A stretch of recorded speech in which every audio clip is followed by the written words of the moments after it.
Welcome to the Midlife Career Rebel, the podcast created for high-achieving professional women to gain the clarity, confidence, and courage they need to go after and get the life and career they want. I'm your host, Dr. Carol Parker Walsh, lawyer, social scientist, brand strategist, executive coach, entrepreneur, and midlife career rebel. Each week, you'll learn strategies to manage your mind, navigate the challenges of midlife, and take control of your career so you can thrive doing the work you love. So if you're ready to tear up that rule book and create your own, you're in the right place, and I can't wait to show you how. Hey, Rebels. I recently gave an International Women's Day talk for a group of executive women on leaving a legacy, how executive and senior leaders can fix the leaky pipeline and make room for the next generation of female leaders. It was a great talk. And in the talk, I shared with women in positions of power and authority what they need to stop doing and what they need to start doing to ensure that the next generation of female leaders are available to take their place. So since you probably weren't there, I want to share some of the highlights with you here on the podcast because the women shared that it was really good and it was a powerful reframe for them. And I do think it's a very important conversation to have because we're at a place of mission critical.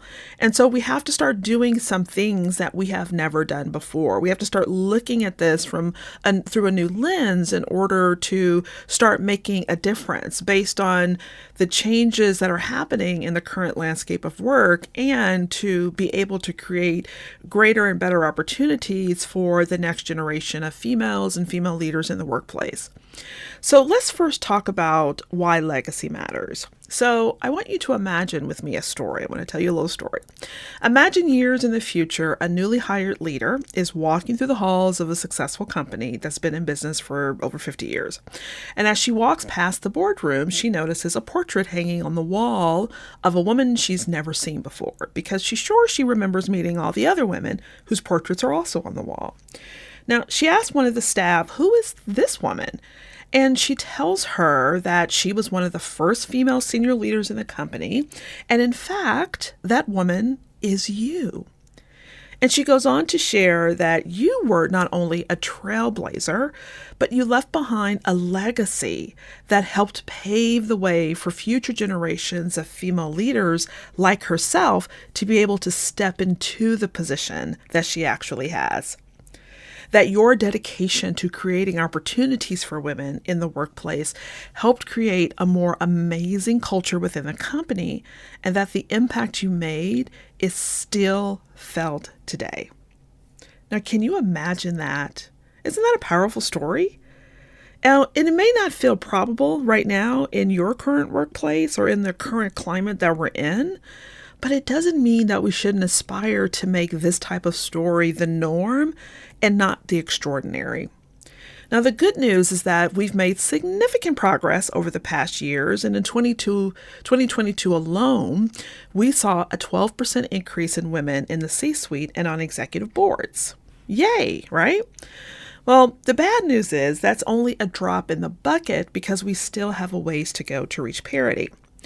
And not only is there not enough talented, skilled, early career professional women making it to the next level of leadership, we saw the largest drop in the percentage of women going from mid to senior level positions than we've seen in years. And this is from a Women in Leadership study that IBM actually just released on March 1st of this year. So these numbers reflect the current state of affairs.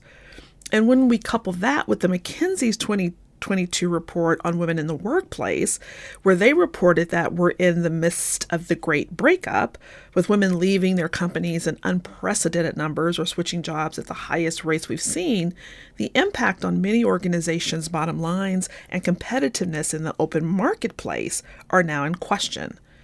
And when organizations can't even hold on to the female leaders they have, what does that say about the women following behind them? Now, another factor to consider in the mix is that late baby boomers and early Xers are becoming eligible for retirement. So we have to consider if even 1% of women leaders in these populations left the workforce, as they're doing already in record numbers, what will that mean for the millennials who are now anywhere between 26 and 42. And with the study showing there are more women in the U.S. population by 2 to 1 than men, and that women are earning more undergraduate and graduate degrees than men, what impact will all of this have on an organization's reputation in the marketplace when it comes to the ability to attract and retain new female talent? Now, finally, in the next 12 months, as many as 30% of women are planning to seek a new job, 30% are expected to leave their jobs temporarily to care for family, 27% are anticipating resigning for mental health or physical reasons, and 24% are simply planning to leave the workforce permanently. Now, when you consider that companies with women executives outperform other companies by as much as 30%, I'd say we're at a check engine light moment. Both private and public sectors have got to start doing something to create and leave a legacy of women that will protect the pipeline from further shocks and start fixing all those leaks. A legacy that will promote inclusion, advance innovation, and ensure the long-term success and sustainability of organizations. So how do we create this legacy? Well, as I always say, if you want something you never had before, you got to start doing something you've never done. So let's start with what we need to stop doing. And we have to stop using the same old approaches that clearly are no longer proving effective. I mean, the numbers are showing it. And while there may be singular instances of success, there's just not enough widespread or lasting success, at least not enough to make the impact it needs to make on fixing the pipeline. For example, the way we do mentorship and sponsorship needs to change dramatically.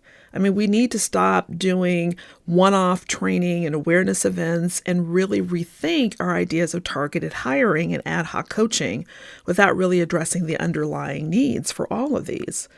With regard to mentorship and sponsorships, a Harvard Business Review study with 3,000 professionals across industries revealed that only about half have ever had any mentoring in their careers. And among those who have, only 25% were formally assigned mentors. But the kicker is that most mentoring relationships continue to evolve organically or not part of any formal program. Perhaps more disheartening is that the data on the outcomes of the programs are mixed, meaning that while they are having some mentorship, those who are having them are finding little benefit or any meaningful engagement. So they're not really useful. And that's because we've seen over the years that there's a lack of commitment to these type of programs, that there's not enough allocated, insufficient resources, support, training, or time for them to really be effective programs. And as a result, as we saw in the study, they tend to evolve organically. Somebody may see someone they like, or somebody may ask someone for support, but there's nothing really standardized or operationalized. And as we see, they're not effective even when they do have those type of relationships, right? Because there's not enough training, which is the next issue of mentor and mentees. So they're just kind of making it up as they go along. And most relationships kind of look like this. A mentor tells them basically, here's what I did to get ahead, and here's what you should do too, based on their experiences.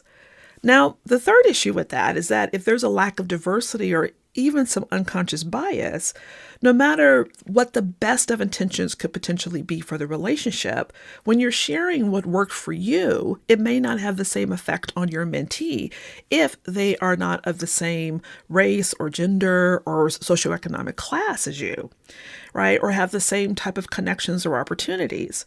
So you're practically nullifying the effectiveness of the relationship if these type of things are at play. And when there continues to be systematic barriers, like trying to climb a ladder with broken rungs, like McKinsey talks about, effectively blocking the advancement of female leaders anyway, even the best of mentoring and sponsorship will always prove to be ineffective. Now, when it comes to one-off training and awareness events, people rarely account for the forgetting curve, meaning that we often forget 80% of what we learned over 30 days. And this was found by a German psychologist centuries ago. And since the majority of time, money, and effort spent on training programs tends to focus on the delivery of the program and not so much on the follow-up, the over $100 billion spent on training in 2022 alone will have less than a 20% effectiveness rate. And that number drops significantly more after 3 months because studies show that we forget even more after 3 months. Now, these programs don't provide for spaced repetition that allows for continual improvement, re-engagement, and follow-up that needs to happen after training. So when you do a one-off training and you're not allowing for spaced repetition following, and not just another check-in in 30 days, but a longer check-in and application over months and months and months to reinforce understanding and engagement, they're going to fall flat.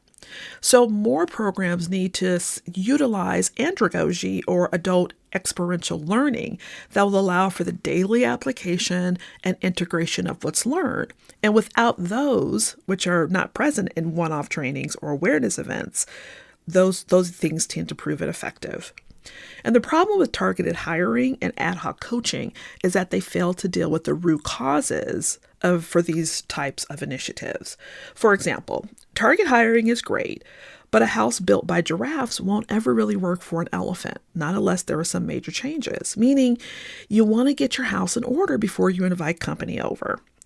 And that particular story about the giraffe and the elephant is a nod to R. Roosevelt Thomas's work on equity and inclusion and the parable he wrote about the giraffe and the elephant. And I'll go ahead and drop that in the show notes so that you can read it. It's a great story.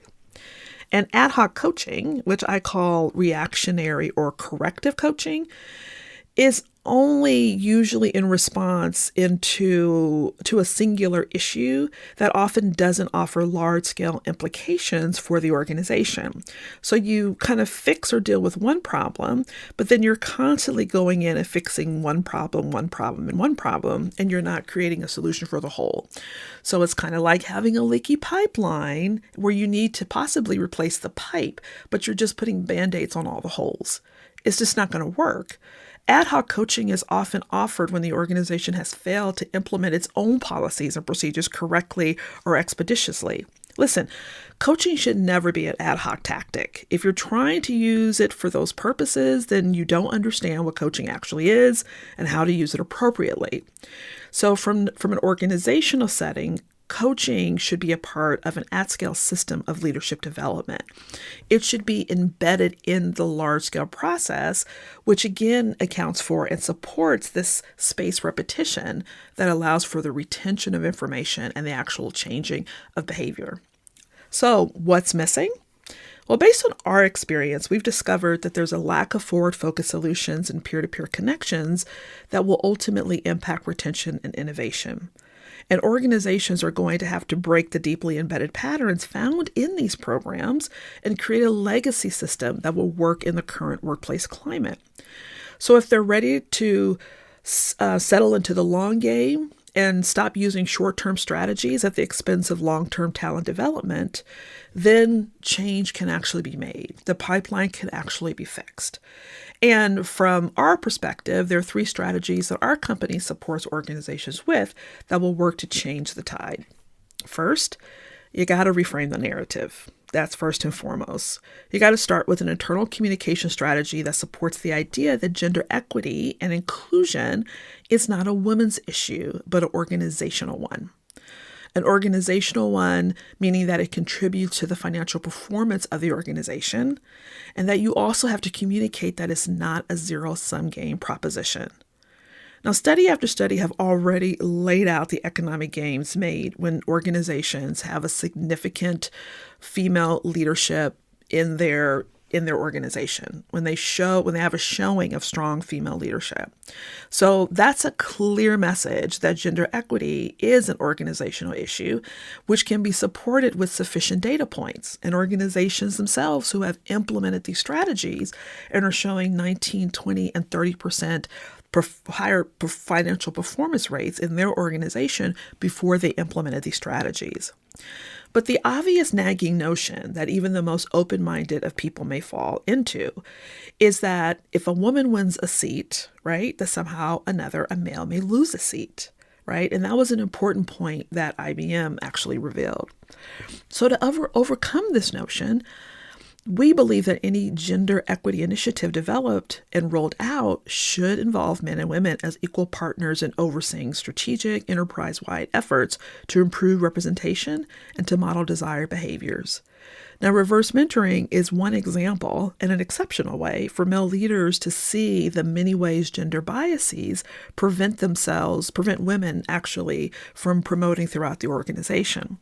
And this level of empathy can be a catalyst to motivate not only behavioral changes, but a different response to these efforts.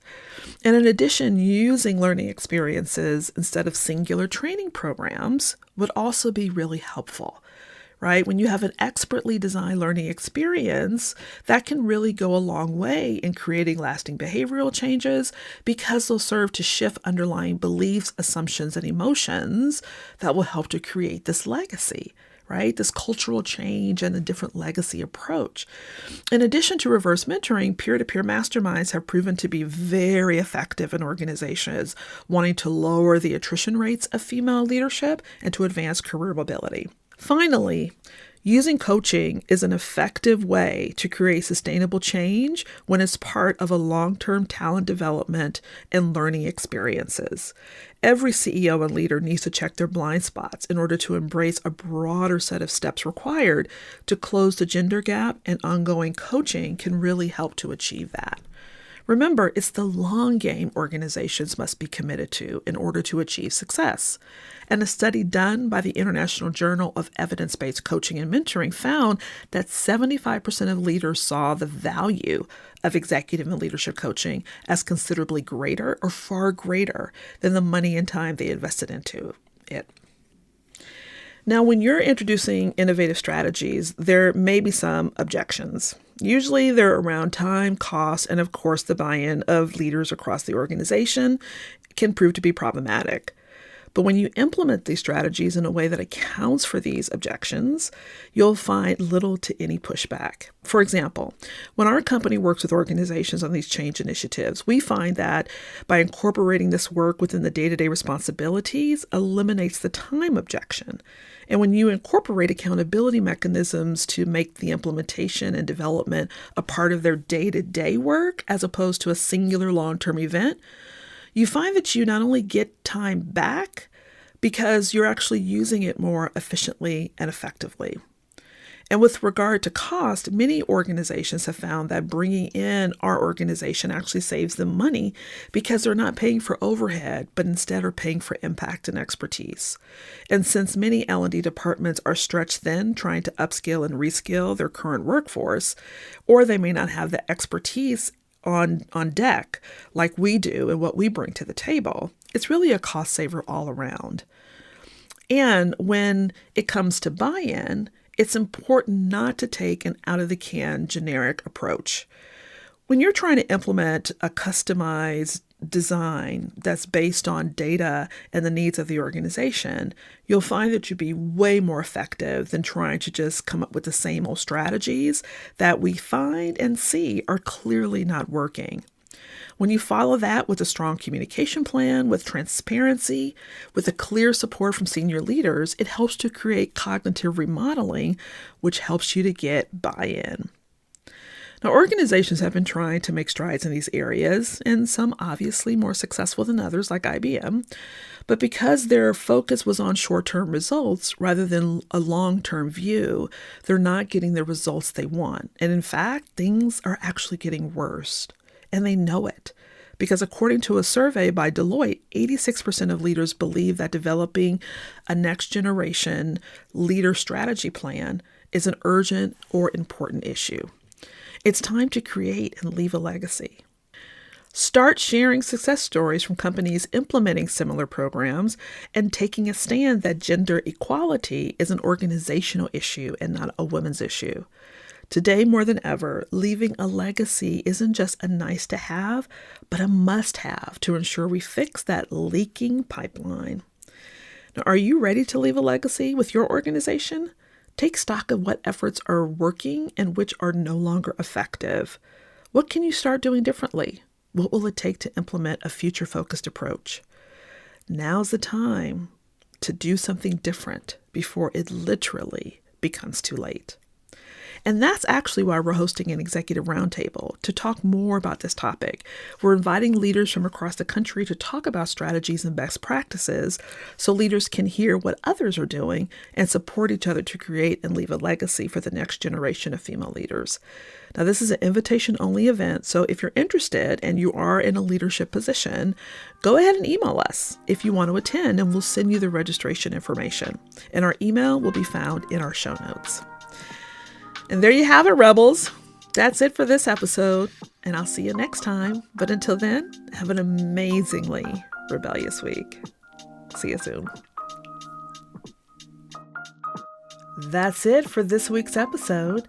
Hey, and if you're loving what you're learning, be sure to rate, comment, and subscribe to this podcast so you never miss another episode. Also, don't forget to read the show notes and grab the free resources mentioned so you can start implementing what you're learning right away. Finally, are you ready to unlock your potential and fearlessly go after the career and life you want? Then join me and a community of other high-achieving women in midlife, stepping into new levels of leadership, switching it up to do the meaningful and fulfilling work they're meant to do, and glowing up by creating the systems of freedom to achieve their dreams in Fearless, the Career Rebel Academy. You'll find the link in the show notes. Simply fill out the application, and together we'll determine if this is the right fit for you. I can't wait to see you there.